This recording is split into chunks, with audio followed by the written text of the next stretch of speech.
Well, Tori Spelling is here today, and she's been having issues with her mom, Candy, for a while now. And it had us wondering how bad things can get between a mother and a daughter. Do you have to like someone to love them? And I mean, I think it goes beyond mother and daughter. I think it's just a family thing. Do you have to love them just cause? Do you have to like them just because they're family? She accuses her mother of serious things, and her mother accuses her, and they're estranged. Right. And then they each say, oh, but I love my daughter. Oh, but I love my mother. And I think because I've had problems with my daughter when she was growing up, and you had problems with yours, but I didn't like my kid when she was growing up. Well, but you loved her. Did she like you? No, she didn't like you either. I also think that love is respect. Love is affection. I mean, it's something visceral, but it also has certain qualities. But it still goes very deep. I mean, you hear so many times of a mother who abandoned their child or who wasn't good to their child, and yet they still seek them out. Sure. There's something There's something very unconditional about love. Yeah. Whereas like is not. Yeah. You know, like has conditions. Yeah, like is conditions. Really like is when you're disrespectful or you're doing stuff and you're in my face and you're not my height.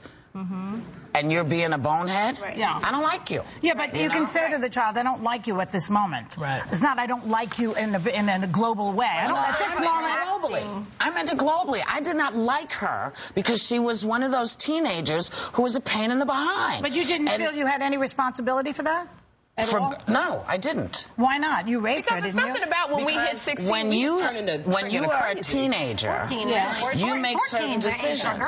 I never treated her the way she treated me. I never spoke to her the way she spoke to me. So she was angry? Well, she was pissed off. But instead of doing, and you say it in hindsight, sorry, Al, we're talking about you as if you weren't. She's grown now, we're tight. But as a teenager, she was like, you know, it's your fault that life is the way it is. And it's like, you know what? It's not my fault that you're not happy right now. Now you have to take a look at it. I was like that with I mean, every word out of my mouth at 14 through 17 was, if they said the sky was blue, I was like, it's orange, and I hate you, and I can't stand you, and I'm moving out when I get 18. See, you know, there's something, I'm just going to give a tip. This is, in psychodrama, we do something, a role reversal. So when you get into a knot like that with your children, you should reverse roles with them and say, okay, now you're mommy, and I'm you. But they don't want to be mommy. They don't want to be mommy. They don't want anything to do to the therapy. Everything about it is resistant. You and I have discussed this so many times. They will. And you don't have a teenager. I wouldn't have done role reversal. But we were teenagers. Why not? It's fun to do, and you become the mother. Your parents, you don't want to role reverse. Because the mother then gets the chance to see the daughter and all her glorious annoyingness. And the opposite is true, too. Try to get a 14-year-old. Are you trying to speak? Sorry, All I wanted to say is that what we were talking about is can you love and can you dislike or not love?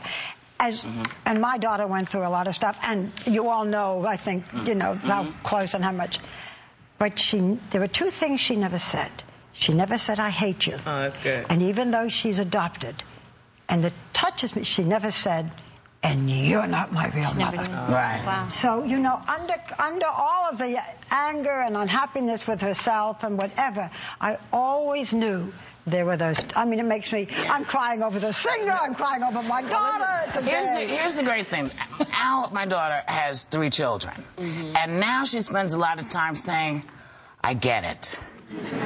I get it. I totally get it, Mom." That's all she needs to say. Because it's like sometimes no matter what you do, they just are in that mode. Sure. They're just in that mode. It's like they're the Sharks, and you're the Jets. I think it's important. But I think it's important for children to be able to yell at you and say, I really hate you right it's now. important for children to yell at their parents. I would never. And then you say, okay, are you finished with that? Now let's discuss it. I mean, really, you have to nip these things in the bud. You can't let them go away. Do you think that Mrs. Mel Gibson has nipped things in the bud? Mrs. Mel Gibson? Is she going to be Mrs. Mel Gibson anymore? That's another subject we have to get to one day. For another time. That was quite a leap you took there, Mr. But what we got it out. Wow. You should be in Cirque du Soleil, okay? We'll be right back with Tori Spelling, who is not going to be Mrs. Mel Gibson. Well,